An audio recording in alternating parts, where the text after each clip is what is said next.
लड़ने की काम कर रहे हैं। तो एनसीएल वाला मुद्दा पर निश्चित रूप से ये मैं स्पष्ट रूप से यही कहूँगा कि अब बच्चे जब तक एकजुट नहीं होंगे तब तक आयोग मनमानी कर रहा था, कर रहा है और करता रहेगा। और आयोग की मूल मंशा यही थी कि बच्चों में हम फुट डलवा दें। बच्चों में फुट डलवाने में वो कामयाब हो गया। आयोग नहीं चाह रहा है कि 13,120 बहाली हो। आपस में अगर तुम लड़ बैठे तो फिर आयोग की चांदी चांदी है, आपस में मत लड़ो। आयोग की गलती है, इस आयोग सड़ चुका है। माननीय मुख्यमंत्री इस आयोग को जितना जल्दी हो सके तो 13,120 की नियुक्ति के बाद इसको भंग करें और बीएसएससी को इतिहास के पन्ना से हटा के साफ करें। और जिन लोगों ने यह गलती की है उस पर केस चले, उनको जेल भेजा जाए, चाहे अध्यक्ष हो चाहे सचिव हो, क्योंकि ये बच्चों के साथ खिलवाड़ हो रहा है। ये 1400 लड़के जिनको छांट दिया गया आपको टाइगर जंप, बेली जंप के आधार पर और आयोग की गलती कारण। और दूसरी बात की जो बहुत सारे बच्चे जो आपको छटे हैं इस आधार पर फिजिकल के आधार पर, मेडिकल के आधार पर जो मेडिकल दिया था, तो ये 100% आयोग की गलती है। बेईमान को बेल नहीं, ईमानदार को जेल नहीं के अवधारणा पर चलिएगा। और आप वास्तव में पृथ्वी पर चलते फिरते भगवान हैं। गरीबों की आंसू को आप पोंछने की हिम्मत रखते हैं, काबिलियत रखते हैं, पावर है आपके पास। इसलिए आपके बधाई को ग्रेट सैल्यूट टू गुरु रहमान अदम्य यदि गुरुकुल की ओर से आपको बहुत बहुत बधाई, बहुत बहुत बधाई हुई है। आयोग ने गलती किया है तो एक तो सबसे बड़ी बात कि इनको अधिकार मिले।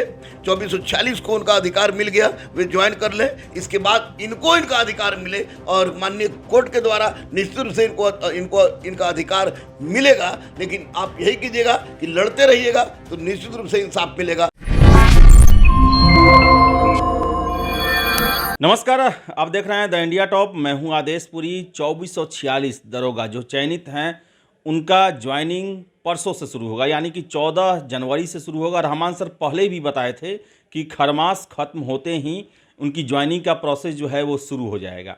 इसके अलावा आपको बताएं कि बीएसएससी का मामला अभी ऐसी स्थिति बन गई है कि छात्रों में आपस में लड़ाई वाली स्थिति हो गई है और एनसीएल का ऐसा मामला आया है, आयोग अपने हिसाब से उसकी व्याख्या कर रहा है। आखिर आयोग क्या कार्य कर रहा है, क्या मंशा है, इन सभी को लेकर हम रहमान सर से बात करेंगे। सर, सबसे पहले आखिर आपने बोला था कि खरमास तक जो है दरोगा की ज्वाइनिंग हो जाएगी, कल नोटिस भी जारी हो गया। क्या कहना है उन छात्रों को, क्या कहना है जो चयनित हैं? देखिए, सबसे पहले तो तमाम जो छात्र चयनित हैं और जो मुफ्त में जुट्ठो घबरा रहे थे, और आपके चैनल से भी मैंने खुद भी उनको कहा था कि घबराने की आवश्यकता नहीं है। उसमें से एक लड़का को भी अगर सरकार या किसी परिस्थिति में कोई छाटता है तो गुरु रहमान आत्मदाह कर लेगा, मैंने कहा था।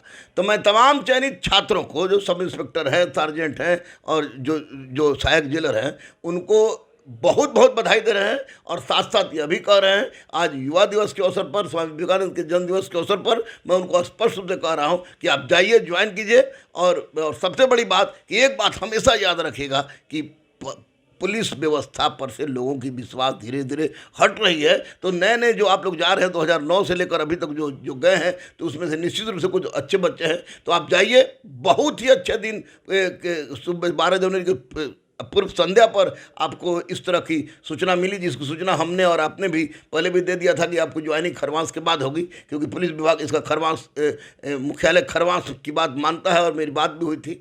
तो मैं उनसे यही कहूँगा कि बेईमान को बेल नहीं, ईमानदार को जेल नहीं के अवधारणा पर चलिएगा। और आप वास्तव में पृथ्वी पर चलते फिरते भगवान हैं। गरीबों की आंसू को आप पोंछने की हिम्मत रखते हैं, काबिलियत रखते हैं, पावर है आपके पास। इसलिए आपके बधाई को ग्रेट सैल्यूट तो गुरु रहमान अदम्य यदि गुरुकुल की ओर से आपको बहुत बहुत बधाई, बहुत बहुत बधाई। सर, चर्चा तो नहीं करना चाहिए, लेकिन बहुत सारे लड़कों का मैसेज मेरे पास आया कि ये जो बहाली हुई ये हताशा और आंसुओं को ताक पर रख के किया गया है। यानी कि 1400 वैसे कैंडिडेट जो फिजिकल नहीं दे पाए, जिनका आयोग ने ही एक एप्लीकेशन एक्सेप्ट किया, टाइगर जंप वाले हैं, उनके साथ भी नाइंसाफ़ी हुआ।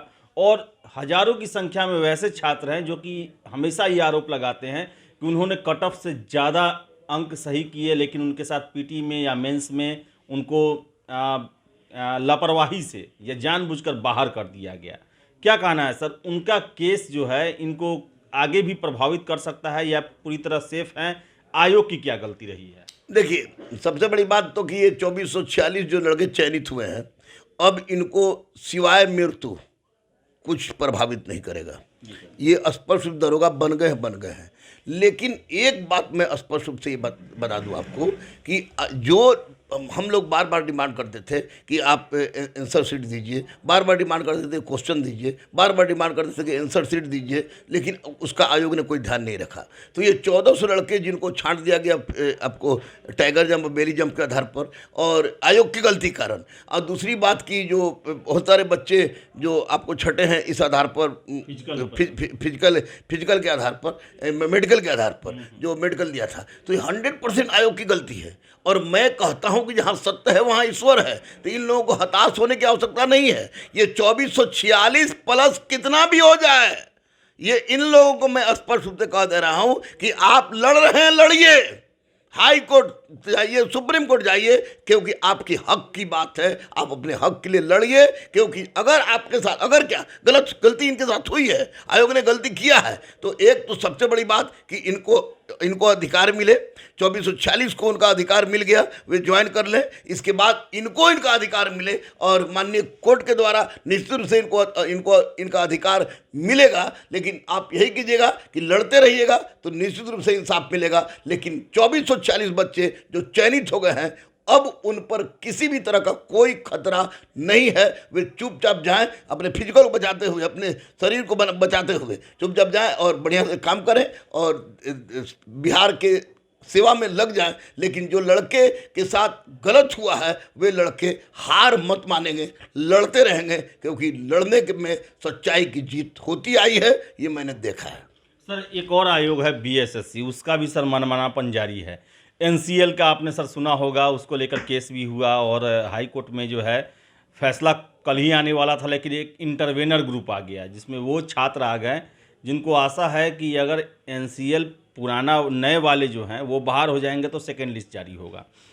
स्थिति अब ये हो गई है कि बीएसएससी के लड़के जो हैं आपस में ही मारामारी की स्थिति हो गई है।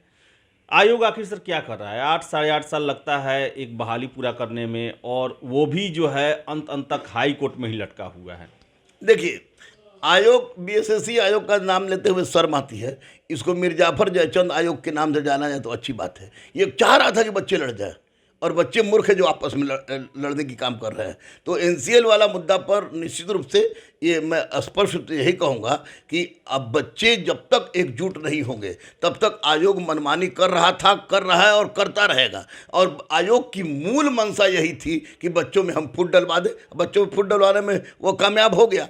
आयोग नहीं चाह रहा है कि 13,120 बहाली हो, और यही कारण है कि उसने इस तरह की तिकड़मबाजी चल के बच्चों को आपस में लड़वाने का काम किया है। इसलिए बच्चों से मेरा नम्र निवेदन है कि अरे बाबू, आपस में अगर तुम लड़ बैठे तो फिर आयोग की चांदी चांदी है, आपस में मत लड़ो।